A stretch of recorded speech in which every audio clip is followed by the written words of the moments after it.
ಮುಂದಿನ ಚುನಾವಣೆ ನನ್ನ ನಾಯಕತ್ವದಲ್ಲಿ ನಡೆಯುತ್ತೆ ಅನ್ನೋಂಥ ಮಾತುಗಳನ್ನ ಡಿ.ಸಿ. ಶಿವಕುಮಾರ್ ಅವರು ಆಡ್ತಾ ಇದ್ದಾರೆ. ಏನು ತಪ್ಪಿದೆ ಅದರಲ್ಲಿ? ಅಲ್ಲ, ನಿಮಗೇನಾರ ತಪ್ಪು ಕಾಣಿಸ್ತಾ ಇದೆಯಾ? ಮತ್ತೆ ಸಿದ್ದರಾಮಯ್ಯ ಅವರು ರಿಟೈರ್ಮೆಂಟ್ ಆಗ್ತಾ ಇದೆಯಾ ಅಥವಾ ಇವರೇ ನೇತೃತ್ವ ತಗೋತಾರ ಅಥವಾ ಬೇರೆ ಏನಾದ್ರು ತಗೋತಾರ ಅಂತ ಅಷ್ಟೇ ಸರ್. ಯಾರು?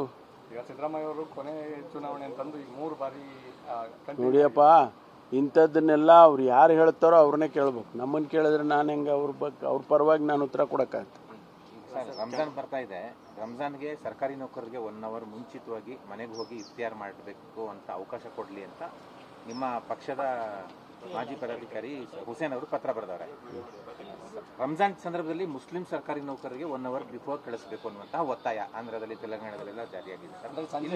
ಸಿಎಂಗೆ ಪತ್ರ ಕರ್ನಾಟಕದಲ್ಲಿ 1 ಅವರ್ ಮುಂಚೆ ಉಪವಾಸ ಸಂದರ್ಭದಲ್ಲಿ ಅಂತ ಅದೊಂದು ಒತ್ತಾಯ ಗೊತ್ತಿಲ್ಲ ನನಗೆ. ಅದು ಸರ್ಕಾರ ತೀರ್ಮಾನ ಮಾಡುತ್ತೆ ಅಂಥದ್ದೇನಾರು ಇದ್ರೆ.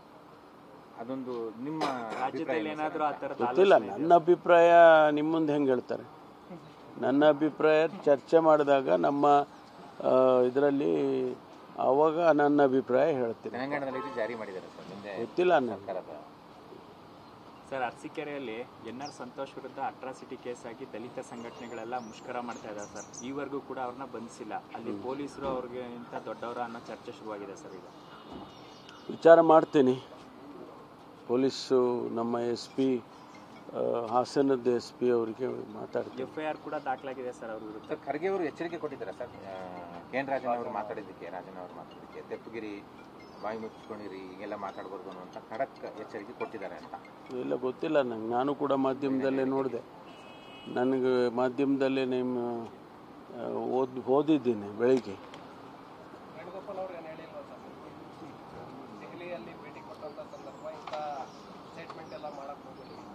ಇಲ್ಲಪ್ಪ, ನಮಗೇನು ನಾವು ಅಂಥ ಸ್ಟೇಟ್ಮೆಂಟ್ ಏನು ಮಾಡೇ ಇಲ್ವಲ್ಲ.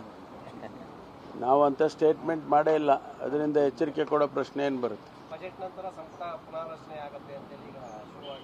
ಅದು ಚೀಫ್ ಮಿನಿಸ್ಟರ್ ಪ್ರೆರಾಗೇಟಿವ್. ಮುಖ್ಯಮಂತ್ರಿಗಳ ತೀರ್ಮಾನ. ಅವರು ರಿಷಫಲ್ ಮಾಡ್ಬೋದು, ಇಲ್ಲ ಹಾಗೆ ಇಟ್ಕೊಳ್ಬೋದು.